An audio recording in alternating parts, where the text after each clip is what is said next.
لا إله إلا الله محمد رسول الله বিশ্বনবী মুহাম্মদুর রাসূলুল্লাহ সাল্লাল্লাহু আলাইহি ওয়াসাল্লাম মক্কা বাসীকে যখন এই কালেমার দাওয়াত দিয়েছিল, উতবা শাইবা তারা রাসূলকে মানে নাই, আবু জেহেল নবী আলাইহিস সালাতু ওয়াস সালামকে মানে নাই।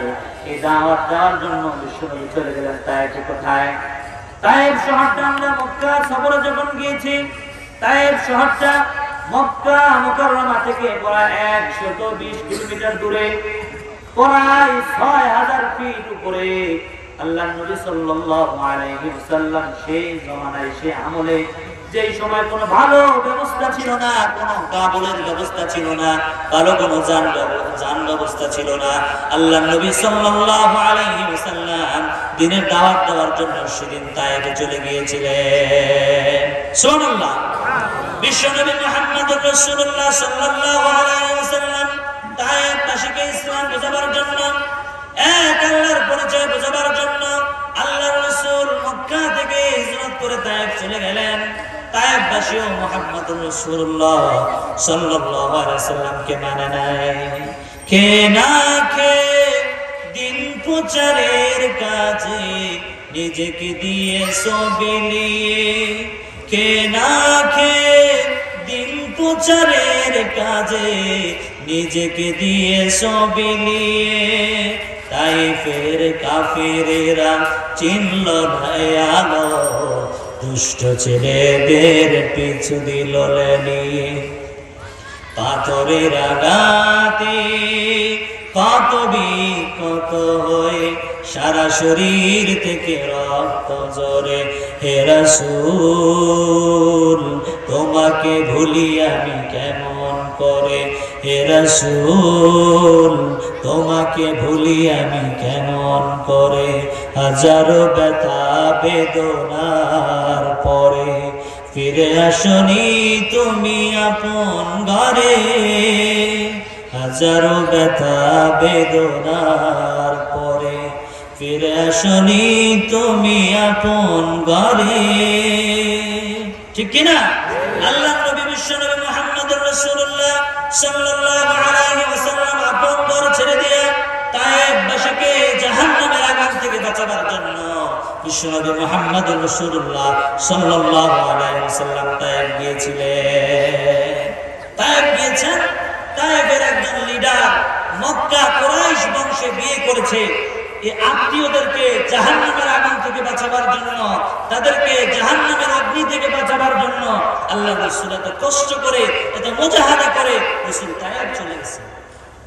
তায়েফবাসীরা নবীকে পাথর মারতে মারতে নাখলা নামক তীরে, নাখলা নামক প্রান্তে নিয়ে আসেন। দুর্বৃত্তরা রাসূলকে পাথর মারছে। আল্লাহ রাসূলের সঙ্গে একজন সফর সঙ্গী ছিল যায়েদ বিন হারেসা। যায়েদ বিন হারেসা রাসূলকে সর্বদিক থেকে আগলিয়ে রাখতেছে। রাসূলকে চতুর্দিক থেকে পাথর মারছে, আঘাত করছে। যায়েদ বিন হারেসা রাসূলকে চতুর্দিক থেকে আগলিয়ে রাখার চেষ্টা করছে। যায়েদ বিন হারেসার মাথা ফেটে গেছে, শরীরের বিভিন্ন জায়গায় ফেটে গেছে, রক্তাক্ত হয়ে গিয়েছে। আল্লাহ রাসূল সাল্লাল্লাহু আলাইহি ওয়াসাল্লামের রক্ত কুয়া থেকে পানি তুলে রাসূলের শরীর থেকে রক্তগুলো পরিষ্কার করে দিচ্ছে। আল্লাহু আকবার। বিশ্বনবী মুহাম্মদুর রাসূলুল্লাহর রক্তগুলো পরিষ্কার করে দিচ্ছে। সেই মুহূর্তে হামলাতুল জিবাল, তায়েফের দুই ফেরেশতা, তায়েফের দুইটি পাহাড় থেকে হামলাতুল জিবাল ফেরেশতারা চলে আসছে। আল্লাহর রাসূলকে এসে বলছে, রাসূল আপনি কি বলেন, আমরা এই পাহাড়ের লক্ষ্মী, এই পাহাড়ের দায়িত্বে আছি, আপনি শুধু একটু বলেন রাসূল, এই দুই পাহাড়ের চাপ দিয়ে এই যে পাহাড়গুলো দেখতেছেন, ডানে বামে পাহাড়গুলো দেখছেন, এই পাহাড়গুলো দিয়া এমন জোরে চাপ দিব বলে তায়েফবাসীকে চাপটা বাড়ায় ফেলবো। বিশ্বনবী মুহাম্মদুর রাসূলুল্লাহ সাল্লাল্লাহু আলাইহি ওয়াসাল্লামের কাছে ফেরেশতারা এসে অনুমতি চাইল, রাসূল আপনি একটু বলেন, এদেরকে এমন জোরে চাপ মারবো একেবারে চাপটা বানায় ফেলবো। বিশ্বনবী মুহাম্মদুর রাসূলুল্লাহ সাল্লাল্লাহু আলাইহি ওয়াসাল্লাম তবুও তাদের জন্য বদদুয়া করেন না। রাসূল ফেরেশতাদেরকে বলল, ফেরেশতারা শোনো, আজকে তারা আমার একটা সময় আসবে তারা আমাকে গ্রহণ করবে, কোরআনের সুশীতলে আসবে। আল্লাহু আকবার। তারা আমার ইসলামের, তারা আমার কোরআনের, তারা আমার সুন্নাহর কাজে আসবে, এদেরকে মারবা না। আল্লাহর রাসূল সাল্লাল্লাহু আলাইহি ওয়াসাল্লাম সেদিন যদি একটু বদদোয়া করে দিতেন, আল্লাহর রাসূলের সেই বদদোয়ায় তায়েফবাসী ধ্বংস হয়ে যেত, ঠিক কিনা বলে? সেদিন তায়েফবাসী রাসূলের বদদোয়ায় ধ্বংস হয়ে যেত, কিন্তু রাসূল সাল্লাল্লাহু আলাইহি ওয়াসাল্লাম সেদিন বদদোয়া করেন নাই, সেদিন তাদের জন্য দোয়া করেছেন। সুবহানাল্লাহ। রাসূল নাখলার প্রান্তে কিছুদিন অবস্থান করলেন, আর সেখানে অবস্থানকালীন রাসূলের কাছে দুই দল জিন এসে রাসূলের কাছে কালেমা পড়ে মুসলমান হয়ে গিয়েছে। সুবহানাল্লাহ। রাসূলকে বলছে, রাসূল তায়েফবাসী আপনাকে মানে নাই, কোনো সমস্যা নাই, মক্কাবাসী মানে নাই, আমরা দুই দল জিন প্রস্তুত হয়ে গিয়েছি, আমাদেরকে কালেমা পড়ায় দেন, আমরা মুসলমান হয়ে যাব। সুবহানাল্লাহ। তো যেখানে যেখানে রাসূলের মন খারাপ হয়েছে, আল্লাহ পাক রব্বুল আলামিন সেখানে সেখানে বিশ্বনবী মুহাম্মদুর রাসূলুল্লাহ সাল্লাল্লাহু আলাইহি ওয়াসাল্লামকে সান্ত্বনা দিয়েছেন। সুবহানাল্লাহ। রাসূলকে এসে বলছে, রাসূল তারা মানে না, কি হয়েছে, আমাদেরকে মুসলমান বানায় দেন। আর সেই মুহূর্তে রাসূলের কাছে ওহী চলে আসছে, কুল উহিয়া ইলাইয়া আন্নাহু ইসতামা'a নাফারুম মিনাল জিন্নি ফাকালু سمعنا قرآنا عجبا। আল্লাহু আকবার। রাসূলকে বলা হয়েছে, রাসূল আপনি বলেন, আপনার কাছে ওহী প্রেরণ করা হয়েছে, আর একদল জিনেরা সেগুলো শুনছে আর বলছে, ক্বালু ইন্না সামি'না কুরআনান আজাবা। আল্লাহু আকবার। আমরা কি কোরআন শুনলাম, একই বিস্ময় কোরআন শুনলাম, একই আজীব কোরআন শুনলাম, আমরা আশ্চর্য হয়ে গেছি। জিনেরা আশ্চর্য হয়ে গেছে। ক্বালু ইন্না সামি'না কুরআনান আজাবা। এটা কি শুনলাম, এটা এত চমৎকার। তারা বলছে, ইয়াহদি ইলার রুশদি ফাআমান্না বি ওয়া লান নুশরিকা বিরাব্বিনা আহাদা। যে আমাদেরকে পথ দেখায়, যে আমাদেরকে সরল সঠিক পথ দেখায়, ফাআমান্না বি, আমরা তার প্রতি ঈমান আনলাম। সুবহানাল্লাহ। ওয়া লান নুশরিকা বিরাব্বিনা আহাদা, আর সেই রবের সাথে আর কোনদিন আমরা শিরক করব না। আল্লাহু আকবার। আল্লাহর নবী সাল্লাল্লাহু আলাইহি ওয়াসাল্লাম দিনের দাওয়াত দিতে তায়েফ চলে গিয়েছেন, নাখলায় চলে আসছেন। আল্লাহর নবী সাল্লাল্লাহু আলাইহি ওয়াসাল্লাম উহুদ প্রান্তে দাওয়াত দিয়েছেন। আল্লাহর নবী সাল্লাল্লাহু আলাইহি ওয়াসাল্লাম বদর প্রান্তে দিনের দাওয়াত দিয়েছিলেন, ঠিক কিনা বলুন? তো রাসূল দাওয়াত দিতে এসে কত মার খেয়েছেন, কত নির্যাতন শিকার হয়েছেন, কত জুলুমের শিকার হয়েছেন। আজকে আমরা কালেমার অর্থ না বোঝার কারণে আজকে আমাদেরকে কেউ মারে না, ঠিক কিনা বলেন? আমরা কালেমার অর্থ বুঝি নাই, কালেমার অর্থ বুঝি নাই, এই জন্য আমাদেরকে কেউ মারে না, ঠিক কিনা বলেন? রাসূল কালেমার অর্থ বুঝছেন, কালেমার অর্থ বুঝে দাওয়াত দিয়েছেন। তো যারা এই কালেমার অর্থ বুঝছে, দাওয়াত দিয়েছে, তারাও মারছে, ঠিক কিনা? আজকে আমরা কালেমার অর্থ বুঝি নাই, এই জন্য আমাদেরকে কেউ মারে না, ঠিক কিনা বলেন? বাংলাদেশের বড় বড় রাষ্ট্রীয় জায়গাতে যদি আমরা বলি যে আমরা আল্লাহ পাকের আইন মতো দেশ চালাবো, আমরা কোন মানুষের বানানো আইন মানে না, ঠিক কিনা? আমরা কোন মানুষের তৈরিকৃত আইন মানে না। এই জমিন আল্লাহ, আসমান আল্লাহ, আল্লাহর আইনে চলবে। আমরা যদি কোনো ভালো সরকারি জায়গায় যায় যদি এই কথা বলি, আমাদেরকে হাদিয়া দেবে না মার দিবে? আমরা সুপ্রিম কোর্টের সামনে যাই, হাইকোর্টের সামনে যাই, বলি যে আমরা মানুষের কোনো বানানো আইনের সামনে মাথা নত করবো না, মানুষের বানানো আইনের সামনে আমরা মাথা নত করবো না, মানি না মানুষের বানানো আইন। আমাদেরকে হাদিয়া দেবে না মার দিবে? মার দিবে। আর যদি যা বলি লা ইলাহা ইল্লাল্লাহ, লা ইলাহা ইল্লাল্লাহ, লা ইলাহা ইল্লাল্লাহ, যারা দাওয়াত দিয়েছি সেও বুঝে যায়, আমিও বুঝি নাই। যদি কতক্ষণ জিকির করি, বলবে কোন খাজা বাবা জমাইছে রে, ভিতর নিয়ে হাদিয়া তহবা দিবে, ঠিক কিনা? কিন্তু যদি যা বলেন কোন মানুষের আইন বানানো আইন মানে না, কোন মানুষের বানানো আইনের সামনে মাথা নত করি না, তখন কি দিবে? মার দিবে, ঠিক কিনা? এই জন্য কালেমার অর্থ বোঝা লাগবে। কালেমার অর্থ বুঝে যখন আপনি আমি দাওয়াত দিব, তখন দেখবেন জেল জুলুম নির্যাতন আসবে, ঠিক কিনা? আর ওই জেল জুলুম স্বীকার করে যদি দাওয়াত দিতে পারেন, সেটাই হবে আসল ইসলাম, ঠিক কিনা? লা ইলাহা ইল্লাল্লাহ, লা ইলাহা ইল্লাল্লাহ, লা ইলাহা ইল্লাল্লাহ, লা ইলাহা ইল্লাল্লাহ, সুবহানাল্লাহ, আলহামদুলিল্লাহ, লা ইলাহা ইল্লাল্লাহ, সুবহানাল্লাহ, আলহামদুলিল্লাহ, লা ইলাহা ইল্লাল্লাহ। জিকির করেন, লা ইলাহা ইল্লাল্লাহ, লা ইলাহা ইল্লাল্লাহ,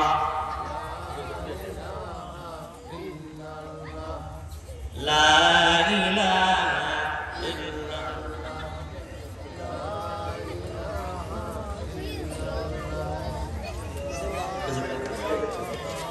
লা ইলাহা ইল্লাল্লাহ, লা ইলাহা ইল্লাল্লাহ। তুমি বাঁচাও, তুমি মারো, অবিরত ক্ষমা করো। তুমি বাঁচাও, তুমি মারো, অবিরত ক্ষমা করো। ধরার যে তাকে ধরো, ধরার যে তাকে ধরো। তোমার মুঠোই সবই আল্লাহ, লা ইলাহা ইল্লাল্লাহ, লা ইলাহা ইল্লাল্লাহ, লা ইলাহা ইল্লাল্লাহ। তোমার রিজিকে পরে অবাধ্য হই কেমন করে, তোমার রিজিকে পরে অবাধ্য হই কেমন করে। খোঁজে না পাই কোনো ভাষা, খোঁজে না পাই কোনো ভাষা, শুকর গুজার করা ওগো আল্লাহ, লা ইলাহা ইল্লাল্লাহ, লা ইলাহা ইল্লাল্লাহ, লা ইলাহা ইল্লাল্লাহ, লা ইলাহা ইল্লাল্লাহ, লা ইলাহা ইল্লাল্লাহ, লা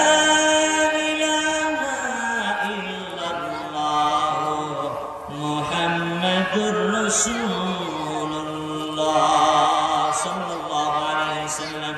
বালাগাল উলা বিকামালিহি, কাশাফাদ দুজা বিজামালিহি, হাসানাতু জামিউ খুসালিহি, সাল্লু আলাইহি ওয়া আলিহি।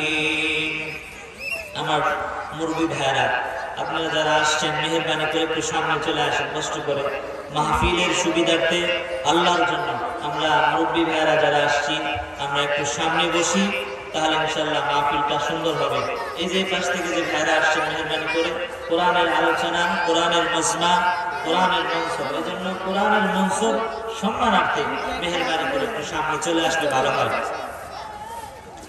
তো আলহামদুলিল্লাহ, আল্লাহ পাকের দরবারে অসংখ্য শুকরিয়া যে রব্বুল আলামিন আপনাকে আমাকে দারুত তাকওয়া মাদ্রাসার বার্ষিক মাহফিলের মঞ্চে আমাদেরকে নিয়ে আসছেন। শুকরগুজার করি আল্লাহ রাব্বুল আলামিন, যিনি আমাদেরকে দয়া করে, মায়া করে, ইহসান করে, ভালোবেসে এই জান্নাতি মজমার মধ্যে আসা বসার মতো যে রব আপনাকে আমাকে তৌফিক দান করেছেন, এই জন্য সেই রবের দরবারে শুকরগুজার করে সমস্যরে বলে আলহামদুলিল্লাহ। পর্দার আলে সম্মানিত মা বোনেরা, আল্লাহ পাকের দরবারে অসংখ্য শুকরিয়া যে রব্বুল আলামিন আমাদেরকে এমন একটি আলোচনা, এমন একটি মজমা, এমন একটি জায়গা, এমন একটি সিচুয়েশন আল্লাহ পাক আমাদেরকে তৈরি করে দিয়েছেন। এই জন্য আমরা আবারও বলি আলহামদুলিল্লাহ। আল্লাহ পাক রব্বুল আলামিন দুনিয়ার জমিনে আমাদেরকে পাঠিয়েছেন কিসের জন্য? ইবাদতের জন্য। রব্বুল আলামিন আপনাকে আমাকে এই দুনিয়ার জমিনে প্রেরণ করেছেন। আল্লাহ রাব্বুল আলামিন বলেন, ওমা খালাকতুল জিন্না ওয়াল ইনসা ইল্লা লিয়াবুদুন। আমি মানব এবং ইনসানকে, মানব এবং জিনকে আমি দুনিয়াতে প্রেরণ করেছি একমাত্র কেবলমাত্র আমি রবের ইবাদতের জন্য। আমি একমাত্র মানব জাতিকে, জিন জাতিকে ইবাদতের জন্য দুনিয়ার জমিনে প্রেরণ করেছি। দুনিয়ার জমিনে আমরা যা কিছু করছি, আমাদের সমস্ত জিনিসের একটা উদ্দেশ্য আছে। উদ্দেশ্য আছে না নাই? উদ্দেশ্য আছে। কারণ যে ব্যক্তির কাজে উদ্দেশ্য নাই, যে ব্যক্তির কাজে কোনো মাকসাদ নাই, সে হলো পাগল। ঠিক কিনা বলেন? কিন্তু মানুষ যে কাজ করুক না কেন, প্রত্যেক মানুষের কাজের একটা উদ্দেশ্য আছে না নাই? আছে। তো আল্লাহ পাক রব্বুল আলামিন আপনাকে আমাকে দুনিয়াতে প্রেরণ করেছেন। আল্লাহ পাক রব্বুল আলামিনের একটা উদ্দেশ্য আছে। ঠিক কি না? কারণ কি? আল্লাহ বলেন, ওমা খালাকতুল জিন্না ওয়াল ইনসা ইল্লা লিয়াবুদুন। আমি এই দুই জাতিকে কেবলমাত্র আমি ইবাদতের জন্য বানাইছি। সুবহানাল্লাহ।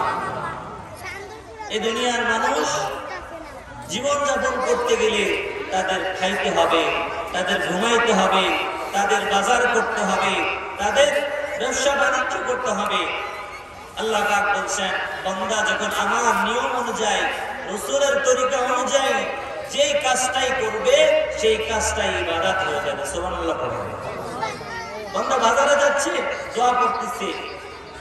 বান্দা মসজিদে প্রবেশ করছে, তো দোয়া করছে। মসজিদ থেকে বের হয়েছে, দোয়া করছে। যেগুলো রাসূলের তরিকা, আল্লাহর আইন অনুযায়ী হবে, সমস্ত কাজগুলো ইবাদতের মধ্যে গণ্য হবে। সুবহানাল্লাহ। এই জন্য আল্লাহ পাক রব্বুল আলামিন দুনিয়ার জমিনে আমাদেরকে প্রেরণ করেছেন একটাই উদ্দেশ্য, সেটা হলো মানুষ যেন আল্লাহর ইবাদত করে। সুবহানাল্লাহ। তো কোন তরিকায় করবেন, কোন সিস্টেমে করবেন? এই তরিকাগুলো রাসূলের মাধ্যমে আল্লাহ পাক রব্বুল আলামিন দুনিয়াবাসীর কাছে প্রেরণ করেছেন। আমার নবী বিশ্বনবী মুহাম্মদুর রাসূলুল্লাহ সাল্লাল্লাহু আলাইহি ওয়াসাল্লাম দুনিয়াতে আসার প্রায় 10,000 বছর আগে হযরত সাইয়্যিদুনা ইব্রাহিম আলাইহিস সালাতু ওয়াস সালাম, হযরত ইসমাঈল আলাইহিস সালাতু ওয়াস সালাম দোয়া করেছিলেন। কত বছর আগে? 10,000 বছর আগে। কি দোয়া করেছিলেন? রব্বানা ওয়াবআস ফীহিম রাসূলান মিনহুম ইয়াতলু আলাইহিম আয়াতিকা ওয়া ইউআল্লিমুহুমুল কিতাবা ওয়াল হিকমাতা ওয়া ইউযাক্কিহিম ইন্নাকা আনতাল আজিজুল হাকীম। আল্লাহ পাক রব্বুল আলামিনের কাছে হযরত ইব্রাহিম ও হযরত ইসমাঈল আলাইহিস সালাতু ওয়াস সালাম দোয়া করেছেন, আয় আল্লাহ, আমি ইব্রাহিম আমার আওলাদের মধ্য থেকে, আমাদের আওলাদের মধ্য থেকে 4টি গুণ দিয়া দুনিয়ার জমিনে একজন শেষ নবী আপনি দুনিয়ার জমিনে প্রেরণ করবেন। সুবহানাল্লাহ পড়ে। ইব্রাহিম বলেছিল, রব্বুল আলামিন, আমি ইব্রাহিম আমার আওলাদের মধ্য থেকে আখিরি জামানায় 4টি গুণ দিয়া আপনি একজন আখিরি নবী প্রেরণ করবেন। সুবহানাল্লাহ, সুবহানাল্লাহ। সেই নবীর কি থাকবে? 4টি গুণের মধ্যে 1 নম্বর গুণ হলো ইয়াতলু আলাইহিম আয়াতিকা, উম্মতদেরকে সহিহ শুদ্ধ কোরআনুল কারীমের তেলাওয়াত শোনাবেন। সুবহানাল্লাহ পড়েন। সহিহ শুদ্ধ কোরআনুল কারীমের তেলাওয়াত শোনাবেন। আজকে মুসলমানদের মধ্যে 99% মুসলমান বিশুদ্ধ কোরআন করতে জানে না, ঠিক কিনা বলে? আজকে মুসলমানের ঘরে জন্মগ্রহণ করেছে, অথচ রাসূলকে নির্দেশ করা হয়েছিল ইয়াতলু আলাইহিম আয়াতিকা, আপনি আপনার উম্মতদেরকে বিশুদ্ধ কোরআনুল কারীমের তেলাওয়াত শোনাবেন। আজকে দুনিয়ার জমিনে এমন একটা সময় হয়েছে, আজকে উম্মতি মুহাম্মদী হওয়ার পরেও আজকে কোরআনের বিশুদ্ধ কোরআন তেলাওয়াত করতে আমরা পারি না, ঠিক কিনা বলেন? এরপরে বলছেন ওয়াআল্লিমুহুমুল কিতাবা ওয়াল হিকমা,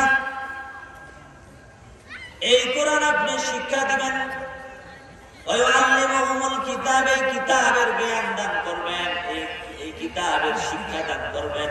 ওয়াআল্লিমুহুমুল কিতাবা ওয়াল হিকমা, আর এই কোরআন বাস্তবায়নের জন্য চেষ্টা করবেন। সুবহানাল্লাহ, এই কোরআন বাস্তবায়নের জন্য চেষ্টা করবেন। যুগে যুগে এই কোরআন বাস্তবায়নের জন্য যারাই কাজ করেছে তারাই জেল, জুলুম, গুম, হত্যার শিকার হয়েছে, ঠিক কিনা বলেন?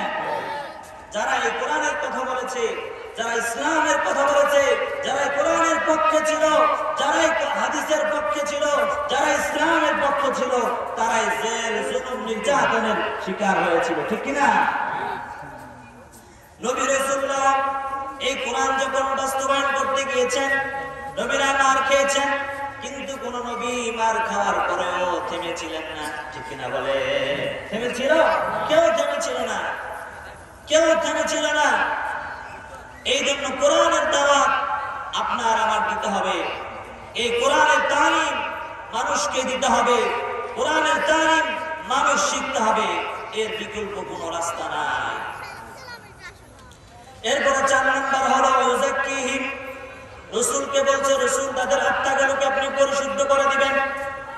আর আল্লাহ পাক রব্বুল আলামিন সূরাতুশ শামসের মধ্যে 11টি কসম খেয়ে বলছেন ক্বাদ আফলাহা মান তাযাক্কা। সুবহানাল্লাহ, 11টি কসম খেয়েছেন, ওয়াশ-শামসি ওয়া দুহাহা ওয়াল কমারি ইযা তালাহা ওয়ান নাহারি ইযা জাল্লাহা ওয়াল লাইলি ইযা ইয়াগশাহা ওয়াস সামাই ওয়া মা বানাহা ওয়াল আরদি ওয়া মা তুহাহা ওয়া নাফসি ওয়া মা সাওয়াহা ফাআলহামাহা ফুজুরাহা ওয়া তাকওয়াহা ক্বাদ আফলাহা মান যাক্কাহা। আল্লাহু আকবার। আল্লাহ পাক রব্বুল আলামিন কসম করার কোনো দরকার নাই, কালামুল মুলুকি মুলুকুল কালাম, আল্লাহ কসম খাইলেও সত্য, আল্লাহ কসম না খাইলেও সত্য। তবে আল্লাহ কেন কসম খায় কথা বলে? বলে দুনিয়ার মানুষ, দুনিয়ার ইনসান কসম খাইলে তাড়াতাড়ি বিশ্বাস করে, এই কারণে আল্লাহ পাক রব্বুল আলামিন কসম খায় কথা বলে। আল্লাহু আকবার। আল্লাহ বলেন ক্বাদ আফলাহা মান যাক্কাহা ওয়া ক্বাদ খাবা মান দাসসাহা, যারাই তাদের আত্মাকে পরিশুদ্ধ করেছে, যারাই তাদের কলবকে পরিষ্কার করেছে, তারাই সফল কাম। সুবহানাল্লাহ। এই জন্য আত্মা পরিষ্কার করার দরকার আছে না নাই? তাহলে নবী রাসূলরা এই জন্যই দুনিয়াতে আগমন করেছেন, উম্মতদেরকে তাদের কিতাবের তেলাওয়াত শোনাবেন এবং কিতাব শিক্ষা দান করবেন এবং এটা বাস্তবায়নের জন্য চেষ্টা করবেন, উম্মতদের দিলকে পরিষ্কার করবেন। সুবহানাল্লাহ। যুগে যুগে আল্লাহ পাক রব্বুল আলামিন এই দুনিয়ার জমিনে যত নবী রাসূল প্রেরণ করেছিলেন, সকল নবীরা এক আল্লাহর দাওয়াত দিয়েছিলেন, এক আল্লাহর পরিচয় দিয়েছিলেন। কার পরিচয় দিয়েছিলেন? এক আল্লাহর পরিচয় দিয়েছেন। যুগে যুগে রাসূলরা আসছেন, বলছেন ইয়া কওমি ইবুদুল্লাহা মা লাকুম মিন ইলাহিন গায়রু, উম্মতদেরকে ডেকে বলছে আমার উম্মতেরা তোমরা এক আল্লাহর ইবাদত করো, এক আল্লাহকে মেনে নাও, তিনি ব্যতীত কোনো ইলাহ নাই। যখন রাসূলরা এই কালেমার দাওয়াত দিয়েছিল, একাত্মবাদের দাওয়াত দিয়েছিল, নবী রাসূলদেরকে তারা মার দিয়েছিল, নির্যাতন করেছিল। কথা বলেন ঠিক কিনা? কারণ কোন নবী রাসূল নাই কোন মানুষের পাকা দানে মই দিয়েছে, কোন মানুষের পাকা দানে মই দেয় না, কোন নবী রাসূল কোন মানুষের কাছে ইটা দেয় না। তারা এক আল্লাহর দাওয়াত দেওয়ার কারণে, এক কোরআনের দাওয়াত দেওয়ার কারণে তারা তাদের শরীর থেকে রক্ত পর্যন্ত ঝরেছে, ঠিক কিনা? আল্লাহ পাক রব্বুল আলামিন কোরআনুল কারীমের মধ্যে বলেন ক্বালাল মালাউল্লাযীনা কাফারু মিন কওমিহি ইন্না লানারাকা ফি সাফাদাতিন ওয়া ইন্না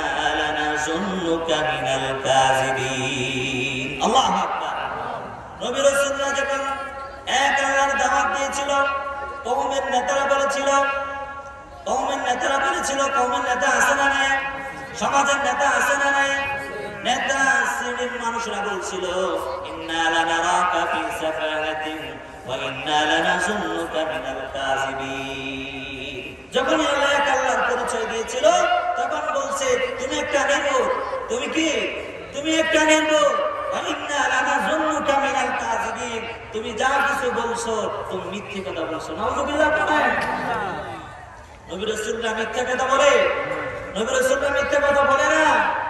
কিন্তু যখন এই কওমের কাছে দাওয়াত দিয়েছিল তখন কওমের লিডাররা বলেছিল তুমি মিথ্যা কথা বলো, তুমি একটা নির্বোধ। নাউযুবিল্লাহ পড়ে। যুগে যুগে আমরা দেখেছি এই ইসলামের দাওয়াত যে দিয়েছিল, কোরআনের দাওয়াত যে দিয়েছিল, এই বাণী যারা প্রচার করেছিল তাদেরকে যুগে যুগে গালি দিয়েছে, ঠিক কি না? আমাদেরকে গালি দিয়েছে। আমাদেরকে কি গালি দিয়েছে? আমরা নাকি মৌলবাদ, ঠিক কিনা বলেন? বিগত বছরগুলোতে ইসলামের কথা যে বলেছে, কোরআনের কথা যে বলেছে, আমাদেরকে বলেছে মৌলবাদ। কি বলেছে? মৌলবাদ। আমাদেরকে বলছে রাজাকার, ঠিক কিনা? রাজাকার বলার দিন শেষ, রাজাকার বলার দিন শেষ। এখন আর রাজাকার বলার কি নাই, কোনো সুযোগ নেই। আমাদেরকে বলতো ধর্ম ব্যবসায়ী, অথচ আমরা ধর্মের মেইন কথাগুলো আমরা বলি, আসল কথাগুলো আমরা বলি। এই আসল কথাগুলো আমরা বলি এই কারণেই আমাদেরকে বলছে ধর্ম ব্যবসায়ী। আমরা নাকি ধর্ম ব্যবসায়ী, আমরা নাকি মৌলবাদ। অথচ আর বহু বছর আগে এই দেশের কোরআনের পাখি যাকে বলা হয়েছে সেই আল্লামা দেলাওয়ার হোসেন সাইদি রাহিমাহুল্লাহ বলেছিল আমাদেরকে মৌলবাদ মৌলবাদ বলে গালি দিও না। মৌলবাদ শব্দটি আসছে মূল থেকে। তো গাছের মূল কোথায় থাকে? গাছের মূল থাকে গাছের গোড়ায়। আর তোমরা যারা আগাবাদী আছো তোমরা মৌলবাদ মৌলবাদ গালি বলে গালি দিও না। এই মূলবাদীরা এমন জোরে ঝাঁকি মারবে মামুর বাড়ি দিল্লি যা করবা, ঠিক কিনা? আল্লামা দেলাওয়ার হোসেন সাইদি রাহিমাহুল্লাহর কথা মিলে গিয়েছে, ঠিক কিনা? আজকে যাদেরকে রাজাকার রাজাকার বলতে বলতে মুখের ফেনা উঠে ফেলেছে তারাই এই দেশে আছে, তারা এখন চলে গেছে মামুর বাড়ি, ঠিক কিনা? এই দেশের সকল শ্রেণীর মানুষকে রাজাকার বলছে। রাজাকার বলতে বলতে যখন মুখে ফেনা উঠে গেছে, শেষ পর্যায়ে এই দেশের ভবিষ্যৎ প্রজন্ম ছাত্রদেরকে পর্যন্ত যখন রাজাকার বলেছে তখন এই দেশের ছাত্ররা মিলে তাদেরকে দেশ থেকে বের করে দিয়েছে, ঠিক কিনা? এই জন্য আমাদেরকে ইসলামপন্থীদেরকে গালি দেওয়া যাবে না, কোরআনপন্থীদেরকে গালি দেওয়া যাবে না। এই দেশের আসল পরিচয় হলো ইসলাম। এই দেশের আসল পরিচয় কি? এই দেশের আসল পরিচয় হলো ইসলাম। ইসলামবাদীদেরকে গালি দেওয়া যাবে না। এই জন্য রাসূল বলেছেন কুন আলিমান আও মুতাআল্লিমান আও মুস্তামিআন আও মুহিব্বান ওয়ালা তাকুন খামিস। পারলে তুমি আলেম হও, পারলে কি হও? পারলে আলেম হও। আলেম না হতে পারলে আলেমের ছাত্র হও। আলেমের ছাত্র না হতে পারলে আলেমকে সাপোর্ট করো। আলেমকে সাপোর্ট করতে না পারলে আলেমকে মুহাব্বত করো। ওয়ালা তাকুন খামিস। এই চারটা না পারলে 5 নাম্বারটা হও না। কোন নাম্বারটা হও না? 5 নাম্বারটা হও না। অথচ 5 নাম্বারটা বাদ দিয়ে তার 4টায় আমরা আমল করছি, ঠিক কিনা? আল্লাহ পাক রব্বুল আলামিন সকল জাতিদেরকে ছাড় দেয়, ছেড়ে দেয় না, ঠিক কিনা? সকলকে ছাড় দেয় কিন্তু ছেড়ে দেয় না। তো নবী রাসূলরা যখন দাওয়াত দিয়েছিল ক্বালা ইয়া কওমি ইবুদুল্লাহ ওয়া মা লাকুম মিন ইলাহিন গায়রু, উম্মতরা তোমরা এক আল্লাহকে মেনে নাও, এক আল্লাহর ইবাদত করো। কিন্তু তখন তারা গালি দিয়েছিল। গালি দেওয়ার কারণে কি হয়েছে? তারা ধ্বংস হয়ে গিয়েছিল, তারা জাহান্নামী হয়ে গিয়েছিল, ঠিক কিনা? কিন্তু নবী রাসূলদের মর্যাদা আল্লাহ পাক বাড়িয়ে দিয়েছেন, কোরআন ওয়ালাদের সম্মান আল্লাহ পাক বাড়িয়ে দিয়েছেন। আর যারা যুগে যুগে ইসলামকে গালি দিয়েছে, কোরআনকে গালি দিয়েছে, আল্লাহ তাআলার গজবে তাদেরকে ধ্বংস করে দিয়েছে, ঠিক কিনা? এই জন্য আমার আজকে আমরা কালেমার অর্থ বুঝি নাই, আজকে আজকে কালেমার অর্থ না বোঝার কারণে আজকে মুসলমান মার খাচ্ছে ইহুদিদের কাছ থেকে, ঠিক কিনা? ওই যে এক ব্যক্তি একটি ময়না পাখি পালতো, ময়না পাখি তার দোকানে পালতো। ময়নার কাজ ছিল যে দোকানে কাস্টমার আসলে বলতো যে লাইন ধরুন আর এক এক করে আসুন। ময়নারে কথা শিখাইছে, আমাদের দেশে ময়নারে কথা বলা শিখায় না, ময়নারে কথা বলা শিখাইছে। ময়নারে এটা শিখাইছে যে ময়না তুমি কাস্টমার আসলে বলবা যে লাইন ধরুন আর এক এক করে আসুন। তো কোনো একদিন ময়না সুযোগ পেয়ে এই খাঁচা থেকে বের হয়ে গিয়েছে, উন্মুক্ত জায়গায় বের হয়ে গিয়েছে। উন্মুক্ত জায়গায় যখন বের হয়ে গিয়েছে, অন্য অন্য পাখিরা এসে ওই পাখিকে ঠোরকানো শুরু করছে, ময়নাকে ঠোরকানো শুরু করছে। তো ময়না তার কোনো কথা জানে না, সে বলতেছে লাইন ধরুন আর এক এক করে আসুন। তো ময়না যেই পরিমাণ ঠোকর খাচ্ছে, যদি লাইন ধরে এক এক করে এসে যদি ঠোরকায় তাহলে তার কলিজায় বের হয়ে যাবে, ঠিক কিনা? তো আজকে আমরা মার খাচ্ছি ঠিকই, কিন্তু আমরা কালেমার অর্থ বুঝি নাই। কালেমার অর্থ না বোঝার কারণে আজকে আমরা ইহুদি মুশরিক বেঈমানের কাছ থেকে আজকে মার খাচ্ছি, ঠিক কিনা? তো আল্লাহ পাক রব্বুল আলামিন প্রত্যেক নবী রাসূলদেরকে এক কথাই দুনিয়ার জমিনে মানুষকে শিখিয়েছেন। قال يا قوم اعبدوا الله ما لكم من إله غيره। রাসূলরা সব সময় এক কথাই বলছে, এক আল্লাহকে ডাকো, এক আল্লাহকে মেনে নাও, তিনি ভিন্ন কোনো ইলাহ নাই। এই দিনের দাওয়াত নিয়ে হযরত মুসা আলাইহিস সালাতু ওয়াস সালামকে আল্লাহ দুনিয়ার জমিনে প্রেরণ করেছিলেন। হযরত মুসা আলাইহিস সালাতু ওয়াস সালামকে আল্লাহ পাক একটা ওহী দিয়েছিলেন, ওইটা হলো ইন্নী আনাল্লাহু লা ইলাহা ইল্লা আনা ফা'বুদুনি ওয়া আকিমিস সালাতা লিযিকরি। আল্লাহু আকবার বলেন। আল্লাহ পাক রব্বুল আলামিন হযরত মুসা আলাইহিস সালাতু ওয়াস সালামকে সর্বপ্রথম যে ওহী দিয়েছিল এটা হলো ইন্নী আনাল্লাহ লা ইলাহা ইল্লা আনা ফা'বুদুনি ওয়া আকিমিস সালাতা লিযিকরি। আল্লাহ বলেন আমি আল্লাহ, আমি ব্যতীত কোনো ইলাহ নাই, লা ইলাহা ইল্লা আনা ফা'বুদুনি, একমাত্র আমারই ইবাদত করো, সুবহানাল্লাহ, ওয়া আকিমিস সালাতা লিযিকরি, আমার অনুসরণার্থে তোমরা নামাজ প্রতিষ্ঠা করো। মুসাকে বলছে মুসা তোমাকে ওহী দিয়েছি, এবার তোমাকে ওহী দিয়েছি, আর বসে থাকলে হবে না।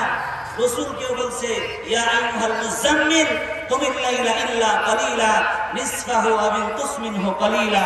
রাসূলকে কত মহব্বত করে, কত ভালোবাসা দিয়ে আল্লাহ তাআলা ডাক দিয়েছেন, ইয়া আইয়ুহাল মুদাসসির ইয়া আইয়ুহাল মুযাম্মিল কুমিল লাইলা ইল্লা কালিলা নিসফাহু আও ইনকুস মিনহু কালিলা।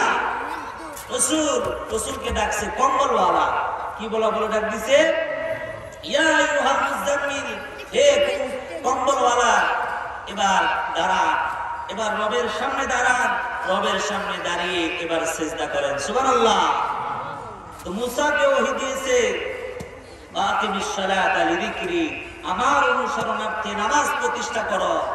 আবার এখান দিয়া আল্লাহ পাক রব্বুল আলামিন আল্লাহ রাসূলের কাছে সূরা মুযাম্মিল নাযিল করে বলছে, রাসূল আপনি এবার ওঠেন, কম্বল ফেলে দেন, কম্বল ফেলে দিয়ে আমি রবকে সিজদা করেন, আমি রবকে আপনি আপনার মাথাকে লুকায় দেন, ঝুঁকায় দেন, আর শুয়ে থাকবেন না, আর ঘুমিয়ে থাকবেন না, এবার ওঠেন আমাকে সিজদা করেন, সুবহানাল্লাহ।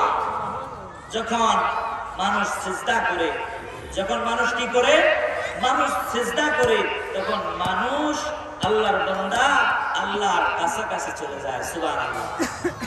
উসজুদ ওয়াকতারিব, যখন বান্দা কি করে, সিজদায় অবনত হয়, বান্দা আল্লাহ পাকের একেবারে কাছাকাছি চলে যায়, সুবহানাল্লাহ।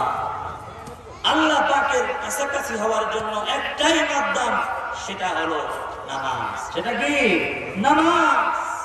নামাজ ছাড়া কোনো বিকল্প পথ নেই, নামাজ ছাড়া কোনো রাস্তা নেই। এই জন্য বান্দা আল্লাহ পাকের কাছাকাছি যাওয়ার জন্য একমাত্র প্রধান কাজ হলো উসজুদ ওয়াক্তারিব। বান্দা যখন সিজদা দিবে বান্দা আল্লাহ পাকের কাছাকাছি চলে যাবে। সুবহানাল্লাহ। এইজন্য সিজদা করতে রাজি আছে না নেই? হযরত মুসা আলাইহিস সালামকে ওহী দিয়েছেন। এবার ওহী দিয়ে বলছে মুসা বসে থাকার সুযোগ নেই, যাও যাও আবার তুমি তোমার কওমের কাছে চলে যাও, কওমকে এবার দিনের প্রচার দিয়ে থাকো, কওমকে এবার দিন প্রচার করতে থাকো।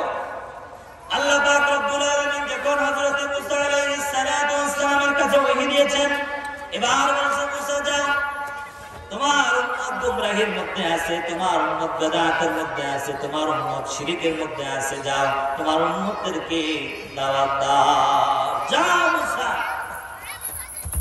আল্লাহ পাক রব্বুল আলামিন বলেন ইযহাব ইলা ফিরআউনা ইন্নাহু তাগা। উম্মতদের মধ্যে ফিরআউনের গোষ্ঠী, ফিরআউনের সম্প্রদায় গুমরাহির মধ্যে আছে, পুরো জাতি গুমরাহির মধ্যে আছে। এই জন্য তুমি তোমার জাতি ফিরআউনকে দাওয়াত দাও। আল্লাহু আকবার বলেন। হযরত মুসা আলাইহিস সালাম এবার ফিরআউনের কাছে দাওয়াত দিয়ে গিয়েছেন, কারণ ফিরআউন হলো রাষ্ট্রশক্তি। ফিরআউনকে ফিরআউন হলো রাষ্ট্রশক্তি। ফিরআউনকে যদি দ্বীনের দাওয়াত দিয়ে, কোরআনের দাওয়াত দিয়ে, ইসলামের দাওয়াত দিয়ে যদি ভালো করা যায়, দেশের মানুষগুলো এমনিতেই ভালো হয়ে যাবে। ঠিক কিনা বলো? আমাদের দেশে যে সংসদ আছে, সদস্য আছে, যে সদস্যরা ভালো হয়ে যায়, এমপি মন্ত্রীরা যদি ভালো হয়ে যায়, তাহলে এই দেশের জনগণ এমনিতেই ভালো হয়ে যাবে। ঠিক কিনা? কিন্তু আমরা বিগত বছর দেখেছি এমপি মন্ত্রীরা আরো বেশি চোর। ঠিক কিনা? এমপি মন্ত্রীরা আরো বেশি দেশের টাকা, দেশের সম্পদ লুটপাট করেছে। ঠিক কিনা? এই জন্য মুসা আলাইহিস সালামকেও ফিরআউনের কাছে, দেশের বড় শক্তি, দেশের বড় পার্লামেন্টের কাছে পাঠাইছে, যাও এবার ফিরআউনকে ইসলামের দাওয়াত দাও, কালেমার দাওয়াত দাও। এরা যদি ভালো হয়ে যায়, দেশ এমনিতেই ভালো হয়ে যাবে। ঠিক কিনা? এবার যখন হযরত মুসা আলাইহিস সালাম ফিরআউনের কাছে আসলো, এসে যখন দাওয়াত দিচ্ছে, বলো ফিরআউন লা ইলাহা ইল্লাল্লাহ, লা ইলাহা ইল্লাল্লাহ, এই কথা যখন বলছে, ফিরআউন বলে মা আলিমতু লাকুম মিন ইলাহিন গায়রু, আমি তো বড়, আমার থেকে বড় রব কে আছে? মা আলিমতু লাকুম মিন ইলাহিন গায়রু, আমি ব্যতীত তোমাদের আর কোন ইলাহ আছে, তোমাদের আর কোন রব আছে, এটা তো আমি জানি না। মা আলিমতু লাকুম মিন ইলাহিন গায়রু, আমি তো বড়। এই কথা কে বলছে? ফিরআউন বলছে। কি বলছে? মা আলিমতু লাকুম মিন ইলাহিন গায়রু, আমি তো বড় রব, আমার থেকে বড় রব আর কেউ নাই। আনা রাব্বুকুমুল আ'লা, আনা রাব্বুকুমুল আ'লা, আমি তো বড় রব। এবার হযরত মুসা আলাইহিস সালাম বললেন তুমি রব নয়, তুমি হলো আল্লাহর সৃষ্টি, তোমাকে যে বানিয়েছে, আমাকে যে বানিয়েছে, তিনি আমার রব। আল্লাহু আকবার। আল্লাহ আমার রব, বলেন আল্লাহ আমার রব, সেই রবই আমার সব। আল্লাহ আমার রব, সেই রবই আমার সব। দমে দমে তনু মনে তারি অনুভব, দমে দমে তনু মনে তারি অনুভব। আল্লাহ আমার রব, সেই রবি আমার সব। আল্লাহু আকবার বলেন না? হযরত মুসা আলাইহিস সালাম বললেন তোমাকে যে বানিয়েছে, আমাকে যে বানিয়েছে, তিনি আমার রব, তুমি রব নই, তুমি হলো আল্লাহ তাআলার বান্দা। এই কথা যখন হযরত মুসা আলাইহিস সালাম বললেন, তখন ফিরআউন কইতাছে ক্বালা লাইন ইত্তাখাযতা ইলাহান গায়রি লাআজআলান্না লাকা মিনাল মাসজুনিন। মুসাকে বলতেছে, মুসা শোনো, তুমি যদি আমাকে বাদ দিয়া অন্য কাউকে ইলাহ রূপে গ্রহণ করো, আল্লাহ রূপে গ্রহণ করো, তোমাকে আমি জেলের ভাত খাওয়াবো। নাউযুবিল্লাহ পড়েন। قال لئن اتخذت إلها غيري لأجعلن لك من المسجونين, আমাকে বাদ দিয়া যদি তুমি অন্য কাউকে ইলাহ রূপে গ্রহণ করো, রব হিসাবে মেনে নাও, আমি তোমাকে তাকে জেলের ভাত খাওয়ানো। নাউযুবিল্লাহ পড়েন।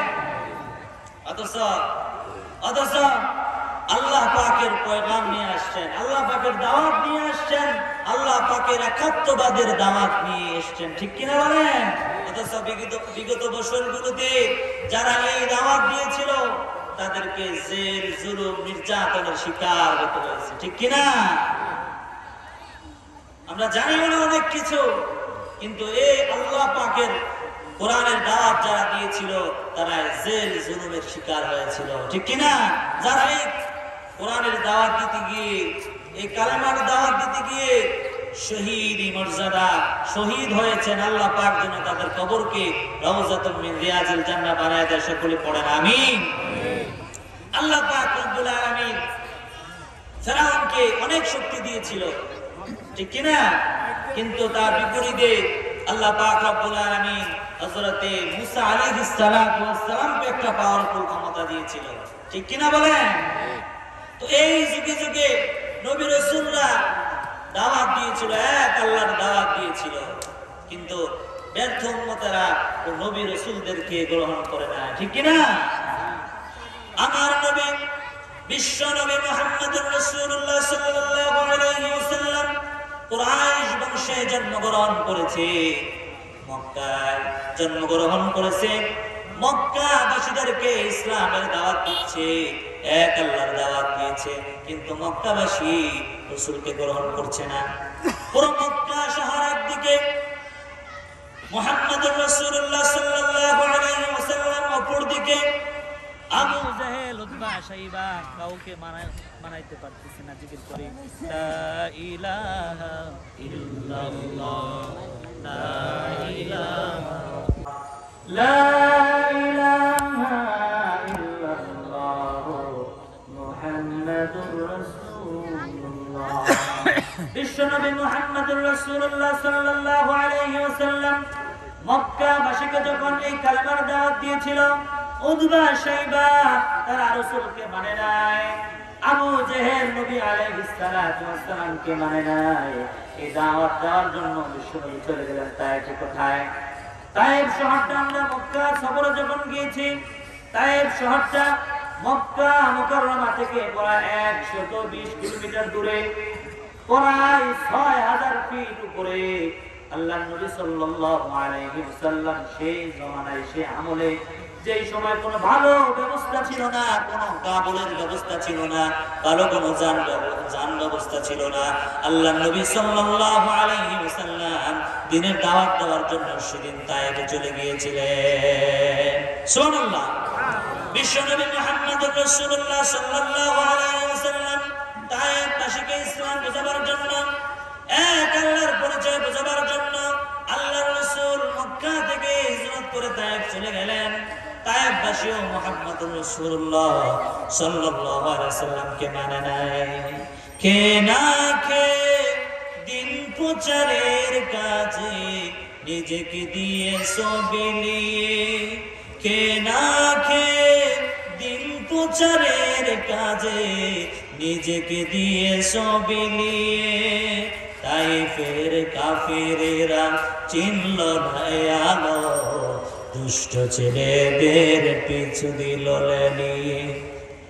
পাথরের আঘাতে কত বিকত হয়ে সারা শরীর থেকে রক্ত ঝরে, হে রাসূল তোমাকে ভুলি আমি কেমন করে, হে রাসূল তোমাকে ভুলি আমি কেমন করে।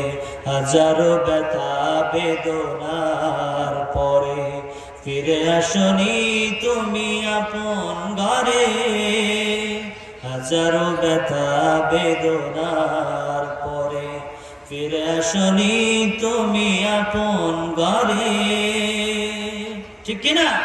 আল্লাহ নবী বিশ্বনবী মুহাম্মদুর রাসূলুল্লাহ সাল্লাল্লাহু আলাইহি ওয়াসাল্লাম আপন ঘর ছেড়ে দিয়ে তায়েফবাসীকে জাহান্নামের আগুন থেকে বাঁচাবার জন্য বিশ্বনবী মুহাম্মদুর রাসূলুল্লাহ সাল্লাল্লাহু আলাইহি ওয়াসাল্লাম তায়েফ গিয়েছিলেন।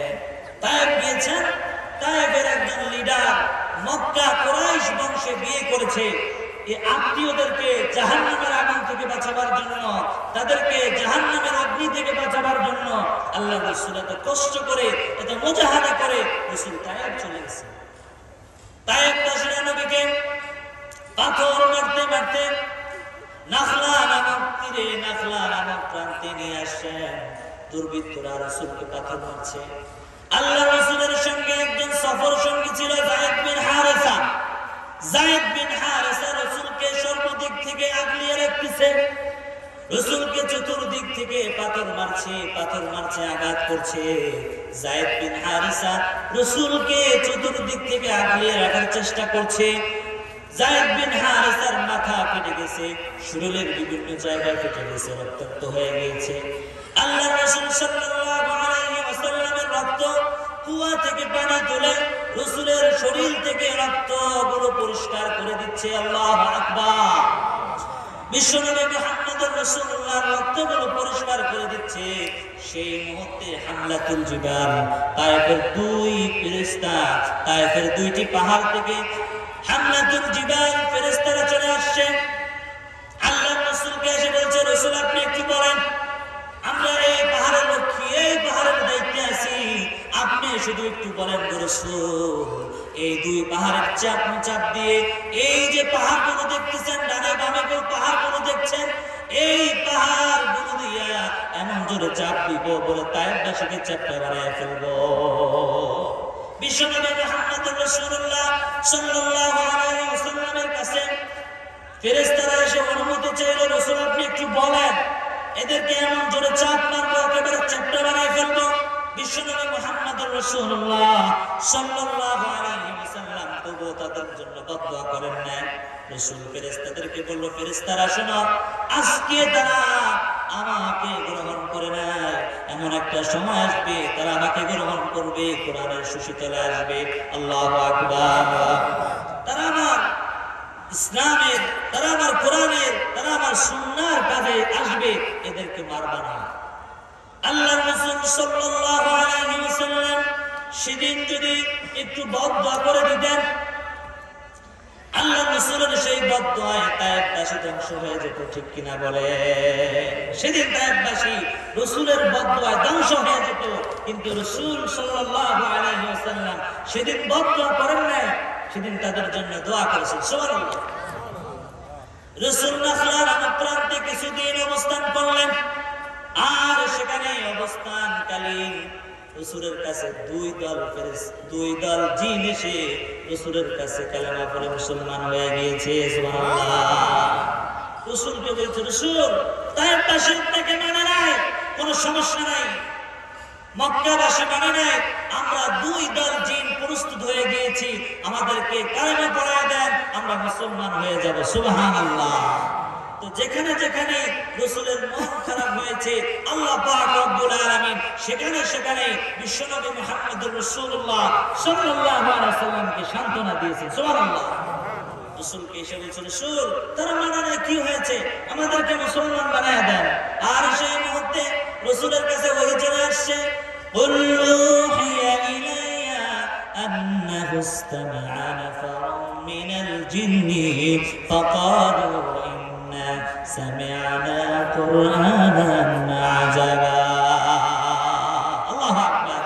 রাসূলকে বলা হয়েছে, রাসূল আপনি বলেন, আপনার কাছে ওহী প্রেরণ করা হয়েছে, আর একদল জিনেরা সেগুলো শুনছে আর বলছে, ক্বালু ইন্না সামি'না কুরআনান আজাবা। আল্লাহু আকবার। আমরা কি কোরআন শুনলাম, একই বিস্ময় কোরআন শুনলাম, একই আজীব কোরআন শুনলাম, আমরা আশ্চর্য হয়ে গেছি। জিনেরা আশ্চর্য হয়ে গেছে। ক্বালু ইন্না সামি'না কুরআনান আজাবা। এটা কি শুনলাম, এটা এত চমৎকার। তারা বলছে, ইয়াহদি ইলার রুশদি ফাআমান্না বি ওয়া লান নুশরিকা বিরাব্বিনা আহাদা। যে আমাদেরকে পথ দেখায়, যে আমাদেরকে সরল সঠিক পথ দেখায়, ফাআমান্না বি, আমরা তার প্রতি ঈমান আনলাম। সুবহানাল্লাহ। ওয়া লান নুশরিকা বিরাব্বিনা আহাদা, আর সেই রবের সাথে আর কোনদিন আমরা শিরিক করব না। আল্লাহু আকবার। তো আল্লাহর নবী সাল্লাল্লাহু আলাইহি ওয়াসাল্লাম দিনের দাওয়াত দিতে তায়েফ চলে গিয়েছেন, নাখলায় চলে আসছেন। আল্লাহর নবী সাল্লাল্লাহু আলাইহি ওয়াসাল্লাম উহুদ প্রান্তে দাওয়াত দিয়েছেন, আল্লাহ নবী সাল্লাল্লাহু আলাইহি ওয়াসাল্লাম বদর প্রান্তে দিনে দাওয়াত দিয়েছিলেন, ঠিক কিনা বলুন? তো রাসূল দাওয়াত দিতে এসে কত মার খেয়েছেন, কত নির্যাতন শিকার হয়েছেন, কত জুলুমের শিকার হয়েছেন। আজকে আমরা কালেমার অর্থ না বোঝার কারণে আজকে আমাদেরকে কেউ মারে না, ঠিক কিনা বলেন? আমরা কালেমার অর্থ বুঝি নাই, কালেমার অর্থ বুঝি নাই, এজন্য আমাদেরকে কেউ মারে না, ঠিক কিনা বলেন? রাসূল কালেমার অর্থ বুঝছেন, কালেমার অর্থ বুঝে দাওয়াত দিয়েছেন। তো যারা এই কালেমার অর্থ বুঝছে, দাওয়াত দিয়েছে, তারাও মারছে, ঠিক কিনা? আজকে আমরা কালেমার অর্থ বুঝি নাই, এই জন্য আমাদেরকে কেউ মারে না, ঠিক কিনা বলেন? বাংলাদেশের বড় বড় রাষ্ট্রীয় জায়গাতে যদি আমরা বলি যে আমরা আল্লাহ পাকের আইন মতো দেশ চালাবো, আমরা কোন মানুষের বানানো আইন মানি না, ঠিক কিনা? আমরা কোন মানুষের তৈরিকৃত আইন মানি না। এই জমিন আল্লাহ, আসমান আল্লাহ, আল্লাহর আইনে চলবে। আমরা যদি কোনো ভালো সরকারি জায়গায় যায় যদি এই কথা বলি, আমাদেরকে হাদিয়া দেবে না মার দিবে? আমরা সুপ্রিম কোর্টের সামনে যাই, হাইকোর্টের সামনে যাই, বলি যে আমরা মানুষের কোন বানানো আইনের সামনে মাথা নত করবো না, মানুষের বানানো আইনের সামনে আমরা মাথা নত করবো না, মানি না মানুষের বানানো আইন। আমাদেরকে হাদিয়া দিবে না মার দিবে? মার দিবে। আর যদি যা করি লা ইলাহা ইল্লাল্লাহ, লা ইলাহা ইল্লাল্লাহ, লা ইলাহা ইল্লাল্লাহ, যারা দাওয়াত দিয়েছি সেও বুঝে নাই, আমিও বুঝি নাই। যদি কতক্ষণ জিকির করি, বলবে কোন খাজা বাবা জমাইছিলে, ভিতর নিয়ে হাদিয়া তহবা দিবে, ঠিক কিনা? কিন্তু যদি যা বলেন কোন মানুষের আইন বানানো আইন মানি না, কোন মানুষের বানানো আইনের সামনে মাথা নত করি না, তখন কি দিবে? মার দিবে, ঠিক কিনা? এই জন্য কালেমার অর্থ বোঝা লাগবে। কালেমার অর্থ বুঝে যখন আপনি আমি দাওয়াত দিব, তখন দেখবেন জেল, জুলুম, নির্যাতন আসবে, ঠিক কিনা?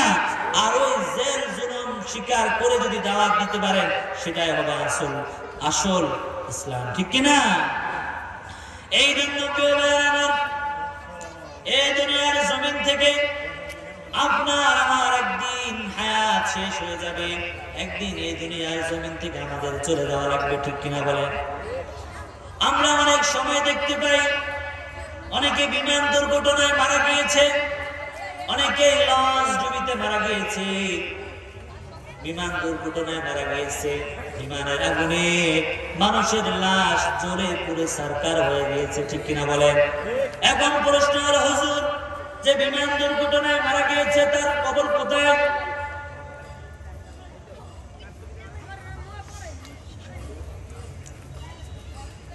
অনেকে বলে বিমান দুর্ঘটনায় মারা গিয়েছে, তাহলে তার কবর কোথায়? এবার আমার যে মানুষটি এভাবে মারা যাক না কেন, আগুনে পড়ে মারা যাক, লঞ্চ ডুবিতে মারা যাক, কবর যেখানে হোক না কেন, ওই ব্যক্তিগুলো রূহ আছে না নাই? রূহ যেখানে থাকবে সেখানেই প্রশ্ন, যেখানে থাকবে সেখানেই প্রশ্ন। আল্লাহ পাক রব্বুল আলামিন আপনাকে আমাকে এই সংক্ষিপ্ত আলোচনা থেকে আমাদের আলোচনাগুলো বুঝে শুনে আমল করা তৌফিক দান করুন। সকলে পড়েন আমিন।